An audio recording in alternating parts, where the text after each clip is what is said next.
Ардақты ағайын, мына видеоны бастан аяқ көруге тырысыңыздар. Әсіресе кім общепит кафе, ресторан ашам десе, оның ішінде пиццерия бағытында жұмыс істейм десе, Додо пиццаның тұңғыш Қазақстанда ашылған точкасының иесі Алексеймен болған сұхбатты егжей-тегжейлі тыңдауға тырысыңыздар. Қызық емес, шаршатуы мүмкін, дегенмен де пайдалы ақпарат өте көп. Ал кетті. Қазақстандағы тұңғыш рет ашылған Додо пицца ол Қаскелең қаласында ашылған. Әрине біздің сұхбатымыз орыс тілінде жалғасады. Себебі иесі Алексей. Ребята, мы находимся в пиццерии Додо, которая, первая пиццерия в Казахстане, и его владелец Алексей. Я его заочно знаю примерно уже 3 года, хотя первый раз вижу. И реально человек красавчик, который не поленился и поехал на 2 месяца поработать, когда ему было еще 38 лет. Это капец, Алексей. Вот, если честно, расширили мое понимание бизнеса. Вот мне реально сейчас 34 года. И вот когда вы сказали, что вам было 38 и вы бросили все, грубо говоря, 2 месяца пошли работать и практиковались в Додо пицца. Тем более, если честно, там, и тогда он был ноунейм, да, там всего 24 точек по всему миру. Во-первых, да, меня зовут Алексей Ковальчук, я с Алматы. Первая точка, да, в Казахстане была открыта Каскелен Додо пицца, сейчас уже 646 у нас точек, было тогда 23. В общем-то, я коренной алматинец, работал во многих компаниях, жил во многих странах, в Америке, в Германии. Работал в нацкомпании, до этого тоже другими бизнесами занимался. Додо пицца, потому что тут не дело не в пицце, не в суши, например, а в каком-то духе компании. То есть мне было тогда без разницы, чем заниматься. Мне хотелось просто делать, во-первых, конечно, зарабатывать, естественно, а во-вторых, делать что-то такое, чем я могу гордиться. То есть сыну могу сказать, я Додо пицца, у меня классный пицца, я могу ему просто ее дать покушать. Не шептать так, слушай, подсыпь для меня, это клади, это не клади. Но для меня это было важно. Еще раз, допустим, просто сейчас, если ты начинаешь что-то с нуля, допустим, любой бизнес, по-другому такого быть не может. То есть все ребята, которые что-то достигают, они именно просто погружаются. Допустим, в Чимкенте там вообще очень, Мерген, он очень крутой, он работал достаточно очень большой должности Procter & Gamble. Но он точно так же, ему сказали, он хочет Чимкент, он Тараз взял в город и открыл там в Таразе. Очень успешная, классная пиццерия. И то же самое, он точно так же мыл эти полы, точно так же просто других ребят там просто у нас нет, это просто физически невозможно. И если ты хочешь какой-то бизнес, ты сейчас, в данный момент, ты должен погрузиться полностью в него. По поводу, по-другому тебя просто или обманут, или ты не захочешь, или еще что-то. То есть ты должен здесь мыть полы, ты должен мыть туалеты, ты должен знать, как делать тесто, ты должен знать от и до полностью все, погрузиться.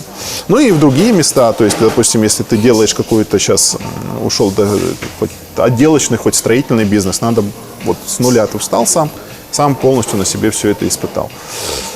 Про криминал какой-то здесь, да, я тоже много чего слышал, но, если честно, уже никогда не сталкивался. То есть мы просто открылись, в том числе это, естественно, и потому что у нас здесь хороший очень арендодатель, может быть, как-то было бы по-другому, как-то повернулось, но я говорю так, как есть.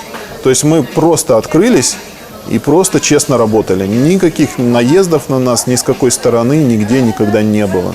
Дебошиться не было, так как здесь и тем более алкоголя не было, и, соответственно, очень интересная ситуация. Драки не было. Очень интересная. То есть я еще раз работал, допустим, в России, в городе Эжва. Это очень похожее место. Там у них здесь относительно пригородов он самый богатый, Каскелен, да?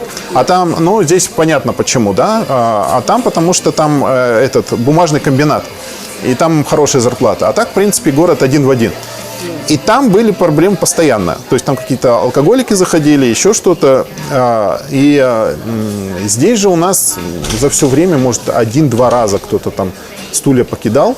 А так даже бывали разборки где-то там на улице. То есть мы потом видим, слышим. Но почему-то к нам сюда только те же самые люди заходят и ведут себя корректно. Такого нет. Вы с 2013 года работаете full-time? Нет. Почему к этому пришли? Ну, это плюс конкурентам, то есть конкурентам преимущество, но реально почему пришли? Или чисто из-за этого? Ну, Или студенты начали жаловаться, ну, грубо говоря, нет. начинаем молодежь, там, негде тусоваться. Нет. Они, кстати, тусуются здесь, обычно просто сидят, смотрят там YouTube какой-то или еще что-то. Просто там как бы у нас место такое тихое всегда, спокойное. Просто подумали, что вот как бы круглосуточного места здесь в городе нет, она должна пойти. Но в том числе круглосуточная доставка пиццы. И это был просто раскрутка постепенная. То есть он где-то, ночной режим был убыточный в течение, наверное, месяца 4, наверное. То есть постепенно люди просто узнали. Ой, это года 3 назад, наверное, мы включили ее круглосуточно. Ребята, это совет на 10 миллионов тенге, грубо говоря. Запомните, это реально конкурентное преимущество. Если ты, допустим, смотришь в Узнагаче или даже в Каскелене, то это реально большой плюс, я думаю. Но просто нужно иметь, так скажем, железные, в общем, вы поняли, для того, чтобы выдержать хотя бы там полгода убыточного режима, да? Не, когда пиццерия, это называется, любой бизнес открываешь, это называется долина смерти. Она Dead Valley, она официальная в Америке, везде так называется. То есть, когда ты открываешь новый бизнес, вот, допустим, такого уровня, то ты сюда, допустим, ввалил еще и не своих денег. То есть, допустим, сейчас надо, чтобы открыть Додо Пиццу, где-то 70 миллионов примерно, минимум. Тогда это было 40, потому что курс другой. Но ты их сюда потратил, ты открылся, и у тебя здесь нет посетителей. И ты каждый день отчехляешь еще по миллиону тенге просто вот в минус. И ты не знаешь, ты не можешь людей просто взять с улицы, притащить, чтобы они платили. Ты только можешь давать отличный сервис. То есть ты выводишь полную смену персонала, ты им платишь полные деньги, ты им ничего не говоришь там потом, ты просто платишь и просто молишься. Причем приходят люди, сюда приходили к нам тоже люди и говорили, у тебя никогда здесь не пойдет в Каскелене. Люди в Каскелене пиццу не едят, без официантов здесь ничего не пойдет, а у нас концепция, мы не можем от нее отходить. То есть очень было таких, которые говорили, что у вас здесь не получится, и вы закроетесь. Вот наездов не было, но вот таких вот, которые приходили и говорили, было много. То есть она на себестоимость вышла где-то через 5-6 месяцев, вот так. Это операционный ноль, то есть? Да, то есть каждый месяц стоил примерно еще миллион. То есть 40 миллионов вкладываешь сейчас это, плюс сейчас где-то 1,5 миллиона бы стоило. То есть ты туда и ты кидаешь. А бывает такое, что, что она и не выйдет. То есть ты должен просто понимать, что ты можешь просто взять, закрыть дверь, свернуться и где-то это все продать где-то за 10 миллионов остаток оборудования и уйти. Это бизнес. Он вот так вот работает. Долина смерти, вы как говорите. То есть, и сколько месяцев нужно потестировать для того, чтобы понять, пойдет оно или нет? Во-первых, надо с чего начать. Что первое, это ты собираешь все равно людей команду. Вот здесь вот очень нам повезло с управляющим. Вот Аня Десятова, она с самого начала здесь. Она как вот с 2014 года работает. Она здесь и собственно, сначала я здесь был управляющий, она была один из менеджеров. Потом оказалось, она самый лучший управляющий. Сейчас, в общем-то, мне только в восторге к ней. Очень важно создать хорошую атмосферу. То есть люди должны получать удовольствие от работы, несмотря ни на что. То есть мы, например, даже вот если точка убыточная и неубыточная, мы всегда платим нормальную зарплату, то есть люди отработали. То есть самое главное команда, первое. Второе, команда. То есть без команды ничего не получится. Второе, ты делаешь хороший продукт. То есть, допустим, вот салаты те же самые, мы их выставляем, если их никто не взял, ты их списываешь. Они всегда должны быть, ты их потом опять списываешь. То есть ты полностью все ингредиенты наготовил, у тебя никто не пришел, ты это все списал. Но ты не должен экономить, ты не должен делать перестихировки. Вот это второе. То есть и потом ты уже смотришь, подойдет ли твой продукт, который ты хорошо сделал, людям вокруг или нет. И там уже очень по-разному от разных точек. Например, в Британии сейчас первая точка Додо Пицца вышла в ноль, потому что там сверхконкурентный рынок. Она вышла в ноль, по-моему, через 2,5 года. А Китай, например, они до сих пор переформатируют. Она до сих пор еще нормально не пошла, потому что там в Китае она совсем особые условия. Там мы должны меняться, Додо Пицца должна меняться под условия рынка. То есть очень все по-разному. То есть если в сверхразвитом рынке, допустим, как бы надо закладывать 6 месяцев, да, если у тебя все-таки не идет, может, ты выбрал дохлую лошадь. То То есть это тоже надо понять, если лошадь дохлая, она не надо ехать, она никуда не уедет. Такое тоже бывает. Но все по-разному. Допустим, вот в Каскелене я бы, если бы какой-то общепит открывал, 6 месяцев, реально, 6 месяцев. То есть это, если оно у тебя не выстрелило, то что-то надо или кардинально менять, или закрываться. 6 месяцев это не только операционный ноль, но и плюс закладывать в данном случае. Сейчас уже более-менее Каскелен тоже стал конкурентом, как я, насколько сейчас видно, да, то есть все начали пиццы, суши делать, гамбургеры и так далее. То есть несмотря, то есть не только операционно, но и на маркетинг, да, вы вкладываетесь очень много денег. Сейчас уже самый лучший наш маркетинг, это, конечно же, наше качество. Вот. А второе, то, что, естественно, мы плакаты вешаем, да, то есть у нас есть абсолютно всегда какой-то процент на маркетинг, который идет. Но с самого начала, то есть еще раз, я могу дать совет без проблем, те, кто хочет, допустим, общепит в том же Каскелене. То есть первое, ты должен подумать концепцию, которая тебе нужна. То есть это полный бред открываться, например, из того, что у тебя есть. Например, открыть суши. Очень много было пиццерий, которые просто открывались, нас пытались делать конкуренцию, потом они закрывали. Потому что они брали дешевый пот, например, они делали просто цены там в 2 раза ниже нас и думали, что пойдет. Но оно так не пойдет. Потому что надо четко понимать свою аудиторию и понимать, что ты хочешь дать аудитории. То есть у нас это самое главное качество, сервис, чистота. Вот эти 3 вещи. Средний наш клиент, он покупает эту пиццу раз в 2 месяца, в 2-3 месяца. Он хочет ее получить, он хочет получить праздник, он хочет ее получить хороший, интересный. Когда мы ставили сюда, я пришел, постмикс пепси. Мне говорят, у тебя здесь не пойдет. Мне сам этот пепси говорил. Слушай, говорит, не пойдет. Мы сколько в Каскелен пытались, ничего у тебя не получится. Я говорю, мне нужен постмикс. Говорит, мы тебе просто бутылки будем. Я говорю, какая вот пиццерия, без чтобы разливной колы там не было, фанты, пепси, там что-то такое. Только потом, когда головной офис позвонил уже в этот, уже как бы, да, туда, мы его выделили. Но он говорит, мы даже ставили в Каганат, там пепси не идет. И это правильно, потому что в Каганат люди ходят каждый день, он идет покушать, это столовая, это другое. Ему надо вкусно, но в то же время дешево, нормально покушать. И он пепси, он считает, он на калькуляторе считает человек. Здесь же, конечно, тоже ценовая составляющая имеет место быть. То есть у нас есть предложения для всех. То есть есть у нас, допустим, какие-то пиццы подешевле, есть которые подороже. Но в любом случае мы должны понимать, что мы даем человеку. Человеку мы даем праздник. Поэтому у него должна быть нормальная разливная кола, у него должна быть чистота, у него должно быть постоянно свежие блюда. И тогда он нам простит, так скажем, наши цены.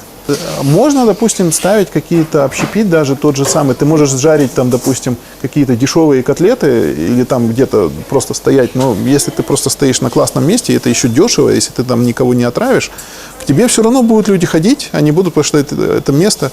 То есть главное дать человеку понять, о чем твое место. То есть если мы здесь делали, допустим, потом бах заходит, и у нас тут официанты, у нас тут классическая музыка, и мы поставили там какого-нибудь итальянца, люди тоже этого не поймут. И цены, естественно, подняли. Что такое Додо Пицца? Почему так дорого? Что такое случилось? Или, допустим, если бы мы сейчас стали экономить на ингредиентах, мешать там, что попало, люди бы тоже не поняли. То есть очень важно постоянство. Давай людям одно и то же. Цены в Алмате и в Каскелене одинаковые, в Талгаре? В Талгаре, по-моему, пониже. Чуть-чуть, в немножко. В Алмате и в Каскелене одинаковые? Одинаковые, да. Потому что этот идет... во-первых, что у нас, у нас матрица очень, как сказать, она очень обширная. То есть мы, если зайти до Додо Пицца KZ, там идет комбо-наборы, допустим. Да, то есть можно, допустим, если ты взял, и ты можешь их сам микшировать как хочешь. То есть ты можешь взять просто подешевле, да, себе. Какие-то пиццы можешь взять подешевле. Если хочешь, можно взять пиццы подороже. То есть мы даем ту же самую матрицу, но в разных городах разные, конечно, пользуются популярностью. Одни пиццы там лучшие, другие здесь лучше идут. Вот так. Вот нам люди... Я сам пиццу не люблю. Не то, что не люблю, я не знаю, просто не разбираюсь. Я могу котлеты жарить, вот эти вот стейки делать, по крайней мере, наподобие стейков, да. Но когда вот я пробую уже разные пиццы, другие пиццемейкеры, они говорят, Додо дал такой стандарт, потому что с 2013 года вы первые были там Додо Пиццы, когда человек, допустим, вспоминает подгузники, сразу приходит в голову памперсы. И в Карцайском районе, когда школьникам говоришь пицца, они сразу говорят Додо пицца. Ну, реально. К сожалению или к счастью, не знаю, но люди уже привыкли к Додо пицце. Но вы сейчас тесто делаете толстыми. Вот эти бортики большие. Но сам по себе пицца, то есть тесто пиццы должно быть тонким. Это связано с регионом или вообще как? Ну, я к тому, что другие пиццемейкеры говорят, ну, в Доде вообще неправильная пицца. Да. Ну, это тоже критика, это, ну... Это понятно, то нет, есть, конечно. Откуда такая? И вот это тесто делается в Москве по всему миру, да? То есть такая толщина. Ну, по поводу, как бы, по вкусам, да, кто к чему, да, привык. То есть в Италии, например, тесто всегда тоненькое, вот. Но мне, например, честно, моя пицца больше нравится, чем в Италии. Потому что там мало, ингредиентов. Это тоненькое, и там мало всего. У нас много. Вот. То есть, а первое, это, конечно, почему у Додо пиццы пышное тесто, в отличие от этих, потому что у нас 50/50 мы работаем на доставку. Если ты сделал его тоненькое, то оно у тебя очень быстро остынет. То есть, это у нас тоже стандарт, но это американский стандарт. То есть Папа Джонс, например, также работает. Вообще супер вещь, я не обращал внимания. Мы на доставку, оно просто было очень быстро остывает. Ну, во-вторых, можно, конечно, тонкое достать, но, конечно, любой итальянец, который видит нашу пиццу, он захватается за сердце и вот так вот учащенно дышит. Потому что у нас американский формат. Еще раз, американцы взяли эту пиццу, они разработали вот этот сам, это тоже не Додо пицца придумала, именно вот такой стиль. Почему? Потому что она очень, гораздо меньше на доставку остывает. Вот и вся причина. А так это, дело вкуса, то есть каждый может себе выбрать. Мне тоже там не все... То есть, допустим, вот в Алма-Ату, когда мы выходили, мы делали... Наша пицца, она должна быть самой лучшей в городе. Каким образом? На вкус. Каким образом? У каждого разные предпочтения. Мы просто делаем слепое тестирование и смотрим, что люди скажут. Вот это так, пицца, та пицца, вся пицца. Конечно, кому-то она не понравится. То есть кто-то скажет. Вот, допустим, допустим, моцарелла. Моцарелла у нас сейчас... Она российская, она абсолютно без пальмового масла. Это у нас просто принципиальная позиция. Тут можно куда угодно давать. Кстати, и халяль можно проверять. У нас мы не халяль, но мы без свинины. То есть сама колбаса у нас абсолютно халяль. Мы ее сдавали. Тоже кто угодно может там в муфтият свозить. Они там под спектрометром смотрят. Это все четко, все нормально. Но если уж совсем true моцарелла, она должна быть вообще-то из молока буйволиц. Вот. Буйволицы особо у нас нету, поэтому и цена была бы соответствующая. То есть, конечно же, каждый может просто, кому-то это просто-напросто не подойдет. Вот. А вообще, сами по себе, если взять историю, пицца это что такое с самого начала была? Что просто в Италии оставались какие-то остатки от еды, она может даже, кстати, и без сыра быть. И туда просто все, что попало, сваливают, в печку засовывают. Это была изначально, конечно, пища бедняков. А потом уже, то есть, что такое настоящая пицца, это такой вопрос. В общем. Насколько в Каскелене люди используют цифровые технологии, в данном случае сайт ваш и приложение, и через него заказывать? Или все-таки народ пока не привык? Давайте так скажем, сколько процентов? На самом деле, да, цифровизация у нас идет, но она идет хуже, чем в Алма-Ате. В смысле, что у нас увеличивается постоянно процент людей, которые пользуются сайтом и приложением нашим. Но всегда он с каким-то таким отставанием идет. То есть в реальности народ до сих пор по телефону заказывает, да? Я видел, что постоянно идет увеличение. Получается 32%, уже хорошо, 32% через сайт и 28% через мобильное приложение. Это в Каскелене? Да. А вот, допустим, возьмем, здесь тоже я статистику сразу могу посмотреть, возьмем, допустим, 3-летней давности, да, информацию, в 2017 году, что там у нас было, в 2017 году, август 2017-го, я могу все данные сразу онлайн получать, сервера там в России находятся, вот ДДС наши, и здесь смотрим. Процент заказов, когда мобильного приложения не было 14%. Вот. Так что растет доля людей, которые... Но в городе это практически, наверное, Сейчас 70-80% заказывают. Прям с приложения заказывают. А потому что это удобно, потому что можно, во-первых, всякие, ну, во-первых, комбики выбирать удобно, во-вторых, там есть всякие ништяки, типа можно в пиццу добавить там ветчины какой-то, еще что-то такое. Побольше, да? Да, чуть поменьше, убрать помидоры какие-то. То есть я к тому, что человек, когда уже устанавливает приложение, он автоматом, грубо говоря, отказывается от других пиццерий. Ну, почему? Вот у меня, например, у самого здесь... Или здесь считается заказ от Чоколаева и так далее. То есть они куда входят? Нет, это отдельно. Отдельно. Ну вот у меня, например, я тоже за конкурентами слежу. Вот у меня Папа Джонс, вот у меня приложение стоит. То есть, в принципе, конечно, в любом случае это классно для нас, когда то есть человек вот установил это приложение Додо Пицца, он у него постоянно на смартфоне показывается. А вот у тебя Додо Пицца, да, он как бы больше в памяти. Но другие ребята тоже устанавливают приложение себе, и мы с ними как бы боремся качеством этого приложения. Но цифровизация, она в любом случае идет, и это та, где, собственно, вот точка приложения сил. Именно потому что, по большому счету, это не только, ну, например, в экономике это очень важно. То есть я могу, допустим, отследить здесь все. То есть она полностью у меня в цифровом виде, качество, все оцифровано. И в любом случае, если ты организовываешь общепит, то ты понимаешь, что примерные ингредиенты ты будешь брать в тех же местах, где и все. Ну, допустим, сыр, ладно, у нас моцарелла, она везется с России, и под нас делается она прям батоны моцарелла. То есть там на них логотип моцарелла Додо Пицца. Это завод для нас делает. Но, допустим, здесь в Каскелене тоже можно найти хорошую моцареллу, а можно и плохую, потому что народ пальмовое масло никто не поймет. По большому счету, это мы, как бы наш внутренний стандарт. И можно делать просто дешевле.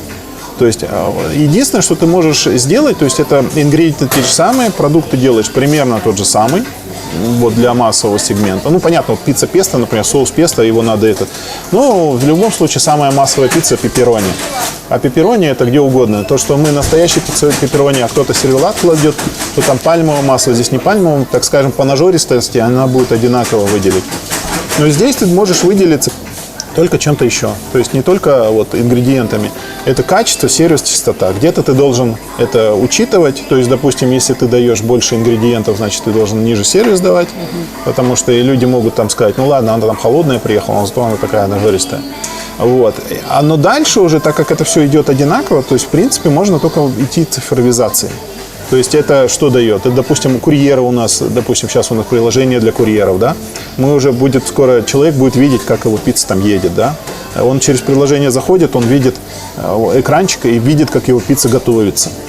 То есть плюс, допустим, у меня есть данные по производительности, то есть она в цифровом виде измерена, сколько мне людей на смену выведено, сколько убрано, то есть я смотрю свою экономику очень хорошо через это. Без этого, ну, я не знаю, даже, наверное, будет в будущем невозможно. Или же второй вариант, если это бизнес как лайфстайл, то есть это если человек просто сидит, и вот у него семейная кафешка, и он просто любит вот это из поколения. У нас пока в Казахстане этого нет, но это будет.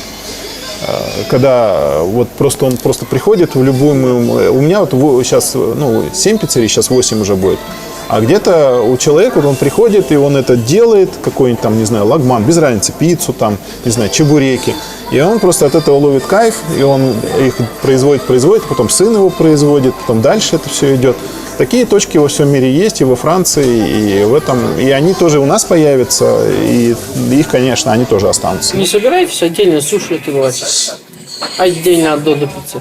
Или владелец франшизы не имеет права? Да нет, имеет. Пиццу другую я не имею права открывать. Суши можно, но еще раз это... Вот как Янаковский вроде тоже же очень сильно развивается, суши и там. У нас самая главная проблема с сушами в том, что у нас нет местной рыбы. То есть, я думаю, ситуация изменится, когда вот у нас вот дальше будет развиваться рыбное хозяйство, уже к этому идет. То есть до этого тоже, до 2014 года вся моцарелла была импортная, она была датская здесь. Потом в России научились делать хорошую моцареллу. Кстати, всех призываю, если это сейчас ищут производители в Казахстане. Вот это будет будущее, мы будем работать на местных ингредиентах. Потому что реально ценовая политика, да? То есть в любом случае вы с России берете в рублях. Ну, конечно. Это риски валютные. И второе, это перевозка, это далеко. Ну, как-то, и нам просто, ну, самый вопрос, это кто-то должен хорошо вложиться долгосрочно и выдавать хороший продукт.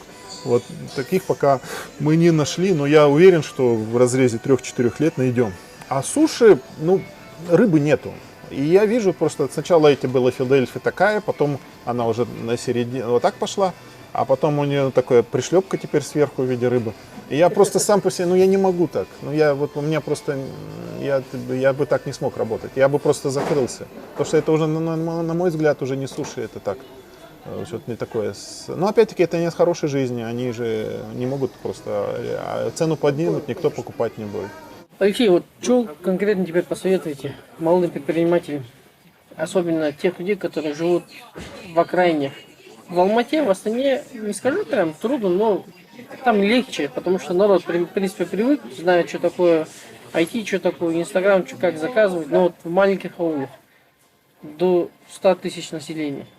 Ну, во-первых, что у нас гораздо, с точки зрения предпринимательства, гораздо лучше ситуация, чем в какой-нибудь, прости господи, Англии или Германии. То есть ты туда, если ты будешь новый бренд туда заводить, тебе там конец. То есть или ты должен считать, что ты будешь 5 лет там в минус уходить постоянно, и потом только ты развиваешься, потому что там все очень сильно развито. У нас конкуренция гораздо слабее. Но с другой стороны, прошло то время, когда можно было, вот как Манго Суши, купить кастрюлю просто и начать рис варить. Тогда они самые первые начали в городе делать суши, потому что никто больше такой продукции не давал. Мне кажется, сейчас уже практически это нереально сделать, чтобы вот прямо вот со своих собственных денег какой-то такой общепит, в том числе каскелени, потому что люди, ну просто они ждут какого-то качества.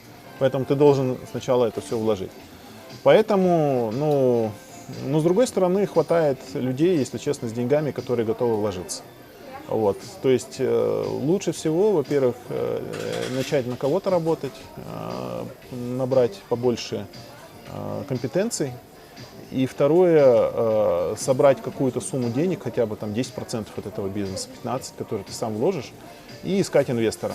Или же, допустим, у кого можно, ну, я не на этот бизнес, но на прошлый, когда я занимался ремонтами, сначала квартир, потом тоже строил дома, я продал свою собственную квартиру и просто эти деньги туда вложил. Ну, я не советую так делать, потому что можно остаться без квартиры, и такие случаи бывали. Ну, так тоже делают. То есть я так сделал. Вот. А прямо вот с нулейшего нуля что-то начать, вот, я не знаю за другие бизнесы, а с общепитов, ну, очень сложно. Но с другой стороны, если у тебя есть репутация уже, то есть ты должен где-то научиться работать, ты должен показывать, что ты успешный менеджер, что ты уходишь на уровень управляющего выше, и потом у тебя остались, если амбиции, и какие-то, допустим, сумма денег, процентов 15, то дальше ты ищешь инвестора, и они такие люди есть, которые просто в тебя вложатся, и дальше ты уже можешь какую-то там, допустим, ну, точку открыть. Вот как-то так. Понятно. А у вас не было мысли вообще переехать с Казахстана? Были, я приезжал, я же в Германии 5 лет приезжал, я даже не думал, что я сюда вернусь. Ну, просто как-то там движа нет, если честно, там скучно. То есть у меня не было достаточно денег, чтобы свой бизнес там открывать. А я просто так увидел, что там, ну, там очень классно жить, там очень хорошо. Но я просто понял, сколько я буду там зарабатывать через 5-6 лет. Как бы, и, собственно, это вот какая-то стабильность такая, ну, как-то не для меня. То есть мне интересно как-то менять свою жизнь через какое-то время. У нас в Казахстане все непредсказуемо. Раз там в Германии, ну что хорошего, взяли, закрыли и выдают все эти деньги там предпринимательские, там 50 тысяч долларов получают. Просто вот сиди ты и жди, когда ковид закончится. У нас бах, случилось, ты сидишь без ничего. Вот. А я эту пиццерию как открыл, курс был 120 тенге. Я начал строить, да? Когда я ее открыл, он уже был 180. Тут же. То есть в ту же секунду просто все изменилось. У нас вот с ног на голову все вот так вот перепрыгивает. Куда пойдет налоговый кодекс, вообще непонятно. И для кого-то это минус. Но для меня, ну, просто мне так интереснее жить. У нас такая вот интересная, непредсказуемая ситуация. И каждый год очень отличается от другого. Вот так. Вы вот с 2013 года, получается, у вас почти кассовые аппараты, все терминалы были, да, по франшизе? Ну да. И, соответственно, у вас вообще почти не было никаких проблем даже с налоговыми органами. Не было. Так как у вас все как бы фискально чисто по белому. Ну, еще раз, здесь, еще раз, эта точка, как бы, она не совсем мне принадлежит, сразу скажу. Здесь есть инвестор, да, как и везде. То есть свои деньга... В 2013 году. Тоже был инвестор, да, то же самое, все это вкладывается. Вот. И у нас, ну, как бы вот то, что вообще заказывается даже, так как мы идем в сторону цифровизации, то есть приложения, это вообще физически невозможно. То есть если ты через эти заказал, то у тебя деньги сразу в банк попадают, и они, естественно, сразу улетают туда. То есть, ну, в этом, конечно, ну, в этом, кстати, плюс вот такой цифровизации. То есть там уже ничего ты не сделаешь. Ну, получается, с вами нужно, по идее, отдельно еще видео снять, как работать с инвесторами, да? То есть привлекать инвестиции. Вот, получается, у вас по Алмате отдельный инвестор, по Каскелену Их отдельно. несколько. Там есть, который сюда вложился, он и в Алмату тоже вложился. Есть, допустим, люди с одним инвестором очень мощным. Вот у меня этот коллега, который мой. Они с Алматы, не с Каскелена, да? Он те алматинские. А, допустим, вот в Рудном там вложился, он с Москвы, и он его вообще даже не видел. То есть они просто по телефону созвонились, и он просто с ним договорился вот так, и тот ему просто деньги перекинул, и все. То есть такое сейчас тоже, ну, потому что это доверие к бренду Додо Пицца уже все, потому что там они тоже берут, ну, пишут это все, описывают, вот. А, допустим, ну, поначалу, конечно, инвестора найти трудно, но это надо искать из тех людей, которых ты сам знаешь. То есть ты должен себя хорошо зарекомендовать. То есть или это по работе как-то, или просто они знают, что, допустим, на твое слово можно рассчитывать. На самом деле у нас хватает людей с деньгами, то есть это точно. Но они просто не знают, куда их вложить, и они должны как бы доверять. Вот. А доверие вот это очень сложно, и ты его так просто не получишь. То есть надо, опять-таки, если у тебя не было какого-то бэкграунда, никто тебе ничего не даст. Особенно у нас. То есть это все-таки у нас тебя должны знать люди. Тебя должны как бы откуда-то узнать, какие-то общие знакомых найти. Если вы любите менеджера, у вас фиксированная зарплата или по-любому вы имеете право отдельно доплачивать зарплату? Ну, у нас, как сказать, у нас идет у всех по-разному. То есть у нас есть посевая оплата, да, и тех же пиццамейкеров, у менеджеров. То есть чем больше ты поработал, час, да, там, тем ты больше получил. Вот. Допустим, управляющим, ну, мы постоянно идут какие-то индексации каким-то образом, да, то есть повышение там зарплат. То есть они у нас, ну, естественно, ну, это по всему рынку, естественно, идут постоянно. Вот. Ну, понятно, что, то есть вообще бизнес этот, он очень низкомаржинальный. То есть со всеми издержками, там, обычные в общепитии, ну, опять-таки, если ты откроешь там ресторан, многие же открывают, допустим, это тоже рабочая модель. Взял, поставил модное место, зарядил там 30% от прибыли, он 3 года простоял, ты делаешь реконцепт, новый, опять-таки, это нужно реально. Но если ты это постоянный, то ты не можешь, ты всегда получаешь где-то маржу, ну, 8% считается нормально. Вот. Поэтому, если основные, естественно, эти затраты, это ингредиенты, аренда и стоимость персонала. То есть я не могу даже на 1% увеличить, там, потому что мне тогда будет не 8, а 7% рентабельность. То есть тут мы, конечно, все идем да, то есть это очень, очень точный бизнес такой. Поэтому мы, к сожалению, не можем просто взять даже там на треть, если я увеличу, там рентабельность просто рухнет, все, не получится. Вот. Но, в общем-то, как бы в Каскелене люди как бы, ну, не уходят. Вот у нас Настя, допустим, Букенбаева, менеджер, она у нас отработала, потом она там ушла ребенка рожать, потом вернулась, в общем-то, и люди, ну, я так думаю, если они к нам опять приходят работать, то, в принципе, значит, все как бы хорошо.